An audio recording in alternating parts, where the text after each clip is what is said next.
By the beginning of the Victorian era, men were starting to eschew frilly linen shirts and powdered wigs in favor of more manly attire. Therefore, the dressing case went distinctly out of fashion.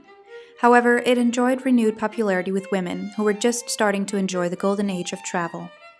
As the cases became more feminine in design and use, they started to be known as vanity cases. Makeup vanity cases may be considered a distinctly feminine accessory, but in Britain at least, they were originally designed for men and came into fashion towards the end of the 18th century. Known as dressing cases, these were finely crafted containers made from luxury materials and finishes, with compartments for toiletries such as cologne, shaving cream, combs, and manicure tools. The French, however, were one step ahead when they pioneered the nécessaire de voyage, sometimes just known as nécessaire, which date back to the 14th century. These practical yet highly decorative travel cases were made for royalty and noblemen, and gradually became more extravagant in design as traveling requirements evolved. Intricate compartments were designed to transport everything from cutlery to stationery, sewing equipment, and even candle holders. Probably the oldest vanity boxes known to man were discovered by Howard Carter, he of Tutankhamun fame, and is over 3,000 years old. The inlaid cedar box was discovered in a pharaoh's tomb and contained stone ointment jars, perfumes, face paints, and a hand mirror made from polished metal with a wooden handle decorated in gold. Proof, if needed, that man's desire to look good is nothing new. Useful though they may be, vanity cases have always been unashamedly decadent in design. This was taken to a whole new level in the 1920s, when women's burgeoning independence, it was now socially acceptable for young ladies to smoke and apply makeup in public, meant that vanity cases had new requirements. Rather than previous bulky models, these new portable kits were sleek and slimline in design according to the Art Deco style. They were made by the eminent jewelry houses of the day, such as Cartier and Van Cleef & Arpels, and featured gorgeous detailing and materials including mother-of-pearl, tortoise-shell, jade, and precious stones. Charles Arpels, Van Cleef & Arpels' co-founder, came up with the idea after he noticed his friend, American heiress Florence Gould, tossing her lipstick, cigarette lighter, powder, and a few banknotes in a Lucky Strike tin. This inspired him to create a slimline vanity case so that a lady could fit all her necessities into one stylish on-the-go piece of kit.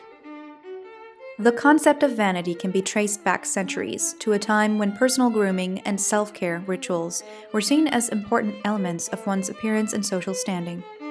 During the Renaissance period, vanity tables began to emerge as a dedicated space for individuals, particularly women, to perform their beauty rituals. These tables were often adorned with mirrors, small drawers, and compartments to store cosmetics, perfumes, and grooming tools, providing a convenient and aesthetically pleasing area for self-care activities. The name vanity itself carries symbolic weight, reflecting the perceived notion of self-indulgence and a focus on personal appearance. The word vanity derives from the Latin word vanitas, meaning emptiness or worthlessness. It serves as a reminder that the pursuit of external beauty and material possessions can be fleeting and superficial, emphasizing the idea that true fulfillment lies beyond mere physical appearances. Unlike narcissism, which ties directly to the myth of Narcissus, the young man who fell in love with his own reflection, vanity doesn't have a specific mythological figure associated with it. However, the connection between the pursuit of vanity and mythological figures who were punished for their hubris or self-obsession, like Narcissus or even the Greek concept of hybris, which involved excessive pride or arrogance, is strong. The idea of vanity is deeply tied to the notion of hubris, which in ancient Greek mythology often led to a tragic downfall, but there's no single person or myth that's directly tied to the origin of the word itself.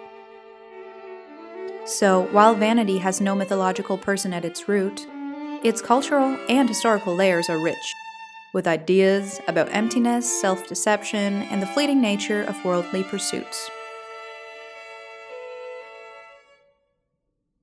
Today in pop culture, when you hear the word vanity, you may be prone to thinking of the magazine Vanity Fair, and when you look the word up, capitalism immediately tries to sell you vanity sets.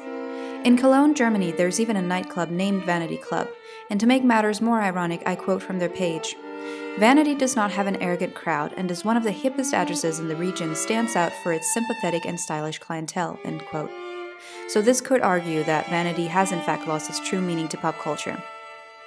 But if you look to regions like Denmark, where the social law of jente, Danish jentelån, which is a social code or cultural concept and is used colloquially to denote a social attitude of disapproval towards expressions of individuality and personal success, is alive and kicking. In other words, to emphasize the importance of modesty, equality, and avoiding standing out or showing off. Following that mindset, the word vanity would be considered negative. However, the term vanity should not be taken solely as a negative connotation. It represents a space where individuals can indulge in the art of self-care, cultivating their personal style, and enhancing their self-image. It recognizes the importance of self-expression and confidence, empowering individuals to present themselves in the way they desire.